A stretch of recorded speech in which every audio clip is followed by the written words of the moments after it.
I'm editing and the lighting in here is just terrible this morning because it's early and the sun is in the way, driving me crazy. I wanted to mention that. Those of you who know me, you're going to know how much I suffered during the editing of this video because the sun was on me a lot of the time and I didn't really notice it that much, although I did kind of lean forward often, trying to maybe get away from that. So yes, I suffered through the editing to the point where I almost wanted to take this video down. Also, I mentioned a TikTok in here, and I have that TikTok, and I will link that in the description of this video. So go watch the TikTok. Somebody else who just doesn't like something, and you could tell she was visibly shaken by how many people just dismissed her feelings about hugs. Good thing, right? Hugs? Not to everyone. Watch the video. In case you don't realize, you are watching my Growing Up Crazy channel right now. If you haven't subscribed to this channel yet, please do. I am here to use a comment as an example of something that I just want to share. And, you know, maybe others who make these kind of comments might realize what it can do to some people. I always say, it's not what you say, it's how it's received. I think that's what matters.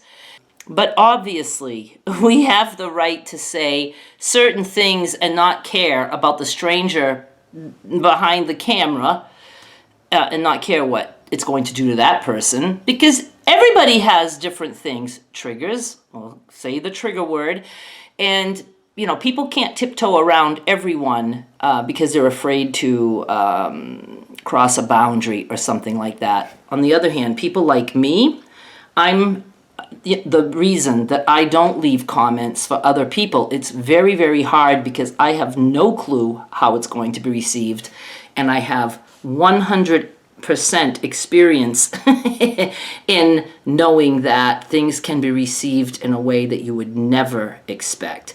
So this comment, it's not to beat up the comment or the commenter. I just want to give you an example of what I read, how it makes me feel, and I also want to stress that it is an example of why my comments are off. Everyone seems to think, even though I say it over and over and over again, that the comments that are clearly hate mean nothing to me. Somebody can call me fat and ugly 1,000 times. Doesn't bother me at all. Not at all. It would bother me that Skylar would see something like that about me because that would make her sad. So it doesn't need to be there. People who are presenting themselves as complete assholes, I can overlook that. But people who are seemingly really 100% trying to be nice and kind, I shouldn't even say trying, they are being nice and kind, but they have no clue that something they might have said could possibly bother the person on the other end. You know, I'm not going to ask people to tiptoe and not say anything to people. I'm just maybe trying to have people have some understanding as to why people do the things they do. People still find ways to shit on me for having comments off. Now, I did a video with Derek. I'll have that link down below. We just did a video and we talked about comments. His comments are filled with comments saying, oh, no wonder you have comments off. I can't believe people say things like that. The comments that I read, that Derek read in the video and my replies to them, those are so tame and mild. None of those comments are the reason that my comments are off. None. My reason for comments being off are because I will read things, and I know this now, that trigger me. Because of my childhood, my growing up, my adulthood, whatever, the whole traumatic, fucked up life that I lived, that I am trying to get past. That's why comments are off. And I can say that a million times and people are still going to believe comments are off because somebody, many, called me fat and ugly. That's not why, not why at all. Okay, so I'm going to read a comment to you right now. I am purposely going to skip the first line, okay? I want you to see how nice this comment is. I am going through some crappy stuff and you are my RX. I'm her medicine. No one can make me laugh out loud like you do. I am older than you, but like you, I don't always use the right scissors in life. She's commenting on Derek's video, and I'm going to take that comment down because I don't want any hate to go to this person, you know? So I want to protect her. Everything she said there is awesome. But here's the first sentence of that comment. And remember, she is replying to this under a video that talks about my dislike for comments and why they're off. Okay? That's important. And the scissors, that's about hair cutting comments that I got. So here's how she started. Darlene, I hope someday you might open up to comments. I am going through some crappy stuff, and so there's the rest of the good stuff that I just read to you. My heart died at that first sentence because this means this person watched this video, supposedly heard the stuff I had to say, and completely dismissed any feelings I might have had by saying, I hope someday you might open up to comments.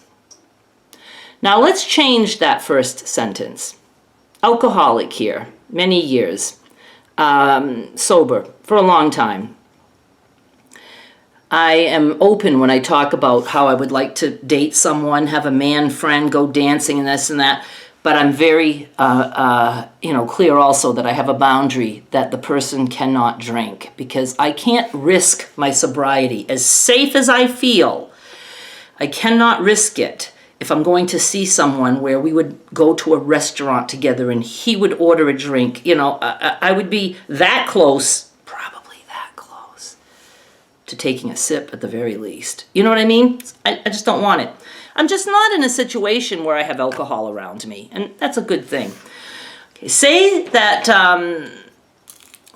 say I would date a few men if a miracle happened, and let's say they were awesome, and but they drank a little bit, and let's say I gave myself a chance to prove that my sobriety is safe and sound, and I would date them for a little while, and then I would come on YouTube and say, you know what, you guys, I'm so tempted to drink. I'm going to have to let this guy go. And then let's say that happened again. Let's say I ended up taking a sip and, and tell you guys that, and this is why. Can you imagine if someone, or even one of those men, or anyone, would come back and say to me, Darlene, I hope someday you might open up to drinking. See how that person, it's clear that that person would not have my back, right? But hope someday you might open up to comments. That person doesn't have my back. If somebody just said that with no backstory and has no clue, that wouldn't be a trigger for me. But this person watched the video because she got all the way to the scissors part and all that stuff. So she watched the video. And that means that she didn't do that on purpose. She did not mean to hurt me at all or trigger me. She was trying so hard to show how much she appreciates, cares about, loves the shit that I do. I absolutely believe that because she went on to say only nice things. But she didn't stop to think that by her saying that, she was thinking of herself and what she would like and not what I just talked about. I don't even like, I shouldn't say I don't like, I get triggered by this. Say she would have said this, I really wish you had comments on, but I understand why you don't. again, it's enough of a trigger because it lets me know that someone found it important to tell me in sort of a backhanded way that I'm not good enough. That all my feelings from deep down inside that I put out there were kind of dismissed by just saying, I wish you had comments on. Even though you say, why I don't, is it really necessary to tell someone you wish they would do something, but you understand why they don't? I wish you would murder that person, but I understand why you don't. You know what I mean? I always try to give examples of changing the words to show the meaning of what is really being said. Is murdering someone worse than comments? Yes, that's worse. But it's still the same kind of thing. It means that somebody just felt like saying what they felt like saying with no idea how it can be received on the other end.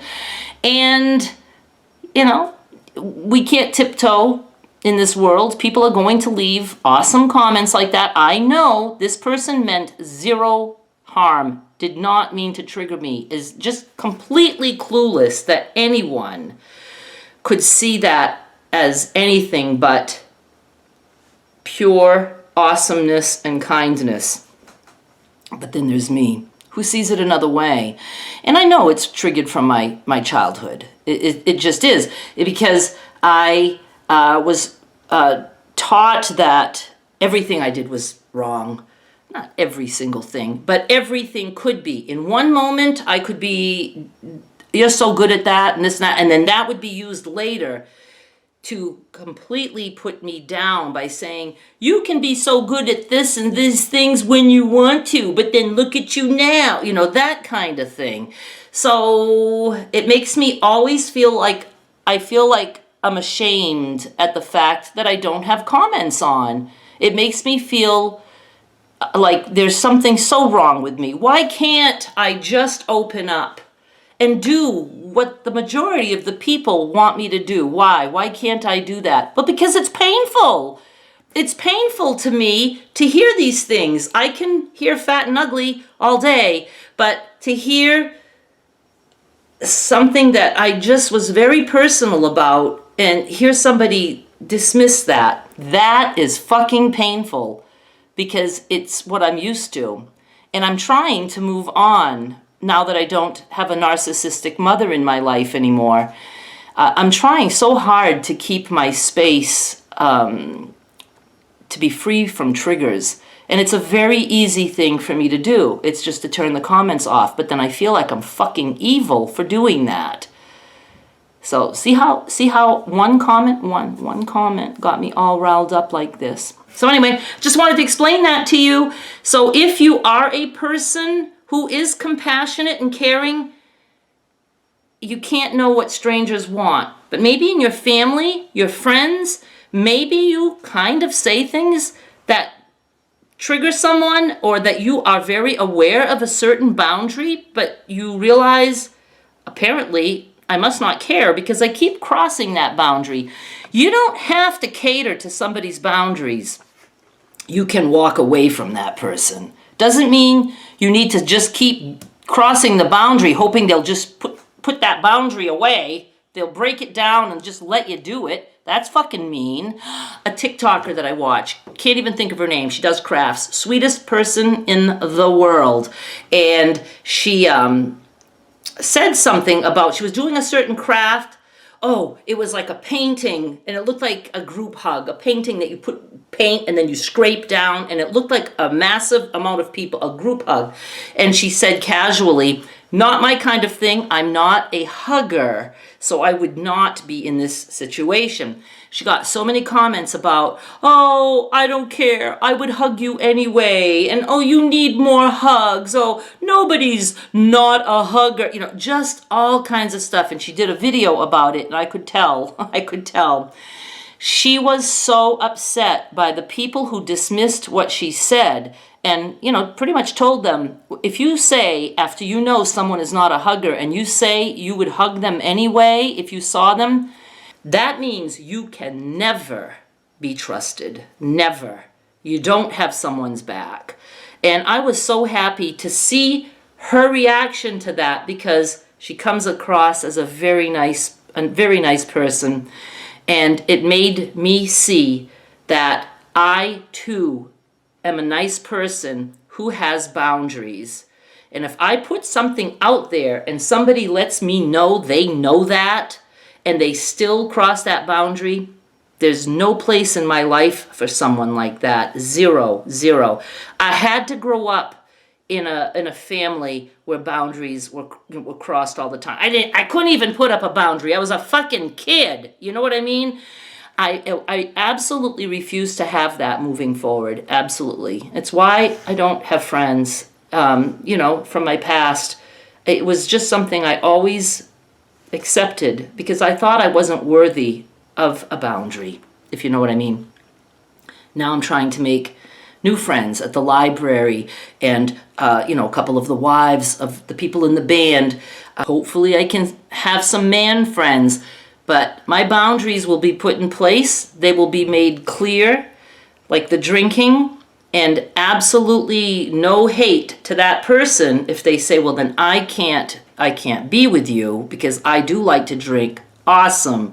But for them to say to me, I don't drink, I'll never drink around you, or what, you know what I mean? And then they start crossing the boundary, that would be it. All right, I hope you guys understand, and this was just important for me to get off my chest. And I do go watch that video if you haven't yet with Derek, with the comments, okay? And remember, the comment that I read, which is right there, I'm looking at it, it'll be gone, so don't bother looking for it.